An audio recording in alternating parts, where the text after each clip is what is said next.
What's going on, guys? Romer the Romer here. I'm here with Garrett, aka All Out Amazon, and in this video, we're going to talk about how his Amazon business does about 180,000 every 30 days. Of course, he's always going up with that number, maybe going down some months, but he's a combination of both wholesale and online arbitrage. And so I wanted to bring him on this channel today because I know a lot of you guys are probably doing online arbitrage if you've been following me for a while.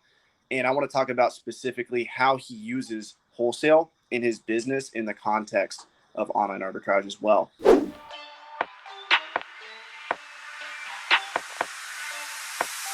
Look, grind hard, well done, sir, and welcome to the freaking well show. And party central to my well ones, a night of violated hell codes. Dope sells like the charge do, but selling's all about potential. So welcome, Garrett. What's going on? Thanks for having me. Yeah, for sure. So first of all, let's talk a little bit about the online arbitrage part. What % are you online arbitrage, and what's your specific strategy for finding profitable products? Typically how our business trends is 60-40, 70-30 OA to wholesale ratio, 70 being that 60 or 70 for OA. But now being that we're shooting this, late July, we're really gearing towards Q4. With that being said, a lot of those products are going to be moving faster. So our focus is now shifting almost 100% to OA just to kind of take advantage of a lot of the velocity, seasonality, stuff like that. Is OA, the products you're finding, are they just that much inherently faster, or is it because of like the logistics of having to order from a distributor, supplier, brand direct? Is it just faster ordering from retail stores? Yeah, so our turnaround times with the wholesalers that we work with is 20-30 days in terms of ordering to prep center. Gotcha. So you just have to get strictly of just like in route time to you. Yeah. Mm-hmm. Yeah, that's a lot. And then with OA, what would you say it is, like 10 days? From order to prep center, like two or three. Wow. It's just because there's regional distributors all over the place with our retail stores. So our prep centers in Delaware, one of the major stores that we work with is out of New Jersey, right? So it's super quick turnaround time. I rattled off a bunch of orders this morning, and they'll probably be at the prep center tomorrow or the next day. And are you 100% FBA? Oh, 100%, yeah.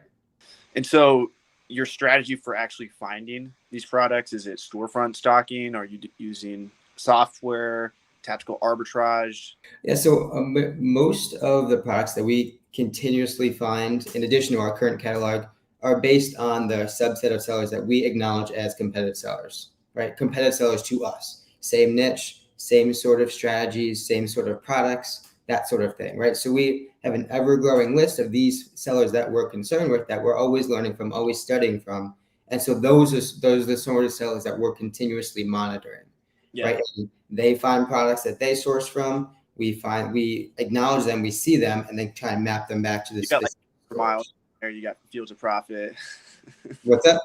I'm saying you got flips for miles on it. Yeah. So like, that's actually really interesting you brought that up, because I have this spreadsheet. I actually share this with you. So if you look here, all my products I've ever sourced. Today we've sourced 1,084 profitable products. So one thing we do is we track exactly what store we got it from. So we actually have the seller amp link. Yep. And this way we can see, like, this spreadsheet's really good because we can see how much we've purchased of all these products. And then, at the end of the month or end of the year, if I want to do like an analysis of where are we getting most of our products, I can actually sort by how much we spent on each product, and I can see what stores the most profitable inventory from. So with that technique, you mentioned kind of going back again and again to the same stores and store stocking them.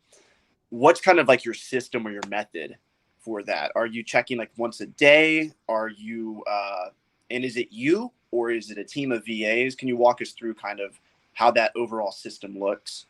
Yeah, so it's probably every couple of days, every 2 or 3 days, right? And it's just pretty manual in nature in terms of just kind of going through their catalog, recognizing new products that we haven't seen before, and then mapping them back. Because a lot of times what you'll see is the sellers we're concerned with also very clearly purchase from the same sorts of stores. Yeah. Those are what we deem as sellers that we're interested in, and competitive sellers to us. Is there any way you know that new products were added? Like, is there, other than just like memorizing or just looking for things that stand out, is there like a systematic way for like 100% sure knowing that, oh, this is a new product? Yeah, you could. You can pull the ASIN list from a storefront, and if you had a continuation of an Excel sheet, you can just cross. So you can do it through Expander would let you pull the ASIN count, the ASIN information. There's a couple other kind of like scraping tools that you can use, but essentially, yeah. Mm-hmm. Is that affiliated with Tactical Arbitrage, or is that completely different? Yeah. Okay.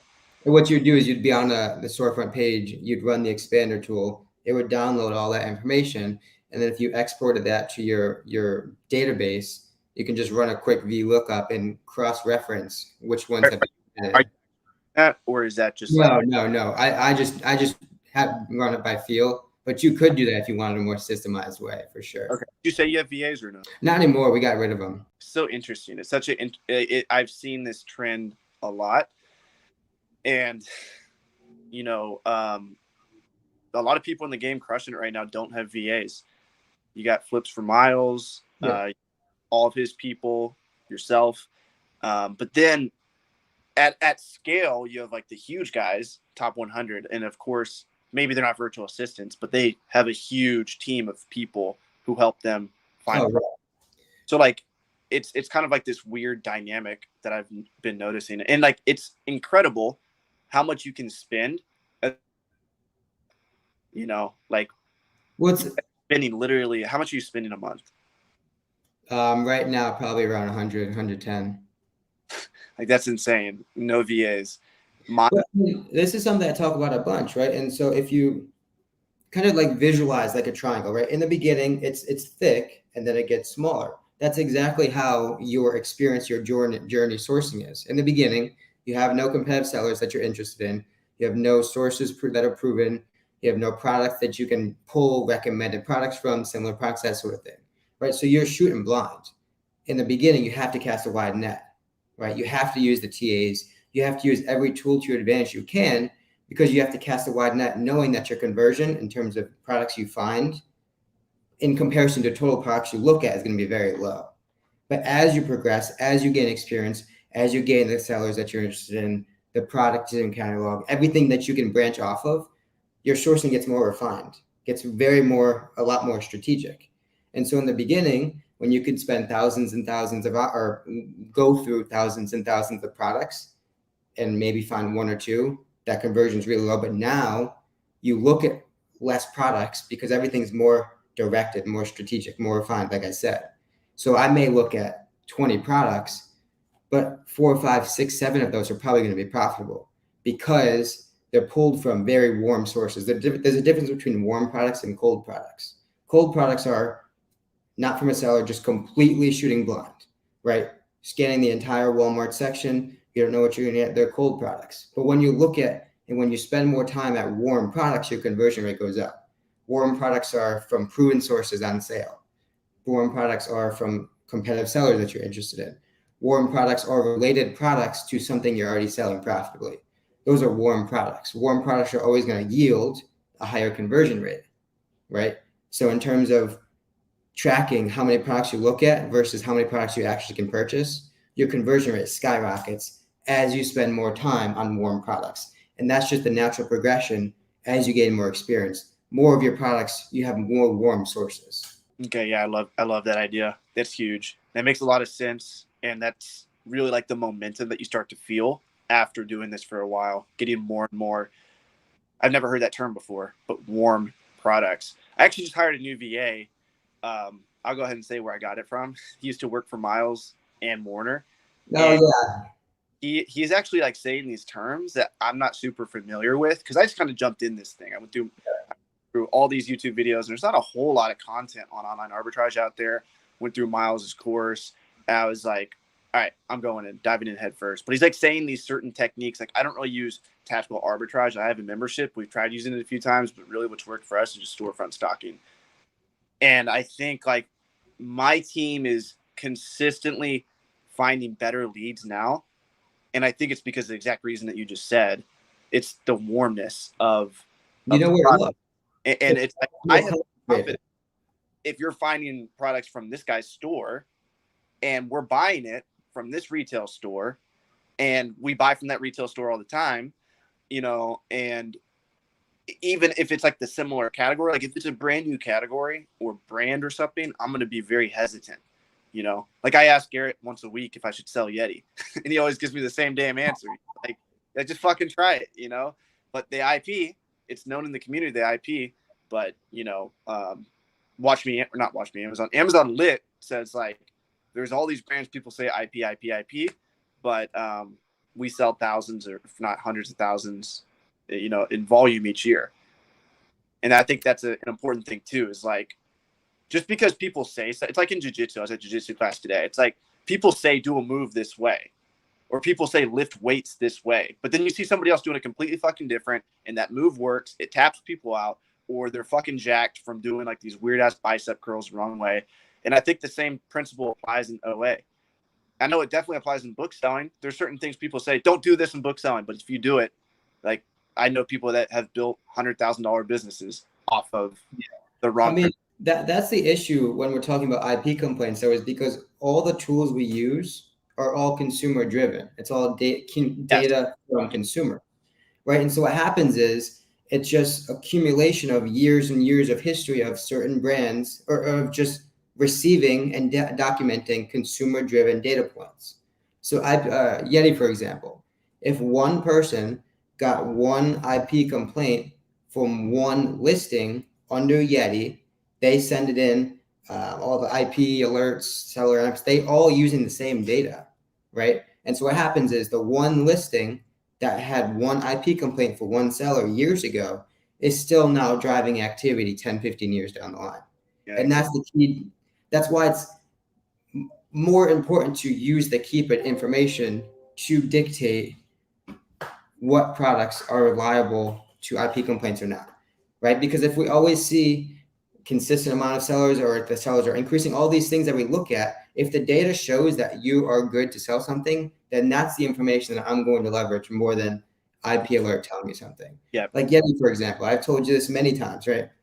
Yeti has been known to file IP complaints, but not on every listing, because Yeti authorizes only on a certain subset of listings that they offer, right? So if you're going on a Yeti listing that has no Yeti anywhere in sight, no Amazon, and the keeper looks good, then that's something that you can sell. Yeah, and that's probably like a general, maybe not a general rule for all brands, but you could probably tentatively use that rule. Oh, if they've never been on the listing before, maybe you could say, well, this would be safer than hopping on a listing where 84% of the time, according to buy box statistics, the brand or an authorized distributor of the brand is or Amazon is dominating the listing. So yeah, I mean, Amazon's tough. We do not compete with Amazon. If Amazon's anywhere over 60, 65% in stock, that's not something, right? Because Amazon, when they're in stock, chances are they're going to own the buy box. That's generally what happens. Yeah. Right. So you're not working with. I just don't know if they're ever going to come in stock for right. very long period of time. Like the past is not the future, you know? So if they're like, oh, they're in stock 65% of the time, well, that's not the future. They could be in stock 100 or 0. You just don't know. Mm-hmm. So, and that's why sourcing in general, it's all about just mitigating risk when you can. Yeah. Every listing is added liability to your business. That's just how it works. Anytime you go on a new listing, that's more risk for your business that you take on. That's why we never go 3, 4, 5 deep on a new listing, on a new product, right? Because that's added exposure, added liability, added risk for 2, 3, 4 units of one specific product. If we're bringing something into our business, we're adding it to our catalog, we are accepting the risk, but in doing so, we're expecting a lot more. We're going to expect to sell hundreds of that unit per month, right? Time and time again. We're very particular with what we bring in to mitigate the risk, right? But also just to keep it clean, right? It doesn't do you any good finding 5, 6, 10 products here, 5, 6, 10 products there. Because when you're sourcing by the 5s and 10s and always looking for the next 5 or 10, you're essentially just looking for, you're working an hourly job, Yep. Because if you stop finding new products, those new 5, 10 units, if you stop finding them, then your business stops. But when you source and purchase with the macro mindset in terms of, I'm going to buy something today, but I'm ideally going to buy this in 2 months, 1 month, 3 months. Yep. Right. Whether you source for the next week or 2 weeks or not, your business has already been built. Your business is growing and it's snowballing and it's doing a lot of the work for you. Yeah. You can definitely do the way, right? In terms of like building like a semi or a scalable business. But I think adding wholesale is definitely like a more replenishable and scalable way of ensuring that I'm going to buy this product once and then I can buy it again in 2 months. So, yeah, I mean, for me personally, there's a super gray line between OA and wholesale, right? Obviously, both have their cliche, stereotypical definitions, but they're a lot more blurred and can be a lot more blurred together than most people think. Yeah, right? Very similar. And what people don't realize is that these retail stores and the big box stores that you would typically purchase from, you can work with them as you would a wholesaler. Why can't you call any big box retail store and hey, this is what I'm looking to do. Is this a viable option moving forward for both of us? Right? Some retail stores have departments that deal with those sorts of things. And so when you're talking about OA, yes, it's buying from the stores everyone knows about, but it doesn't have to be like that.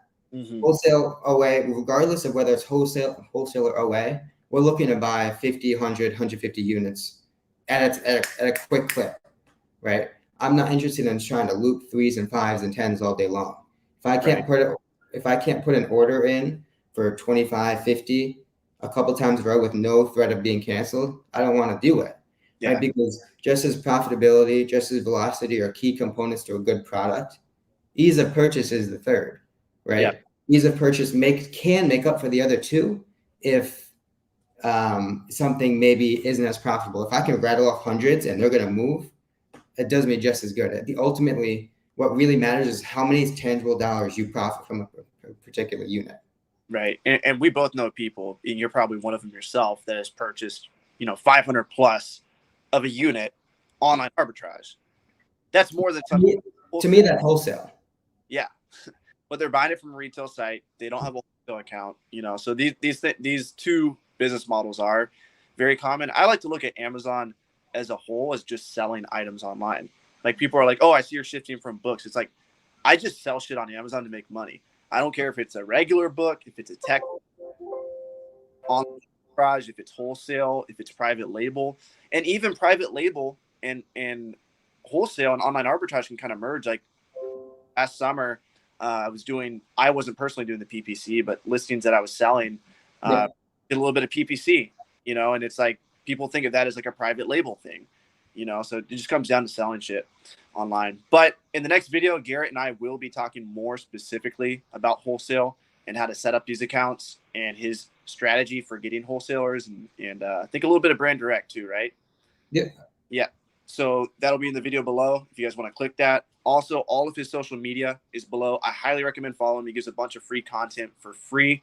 And go to All Out Amazon on probably all platforms, right? Especially.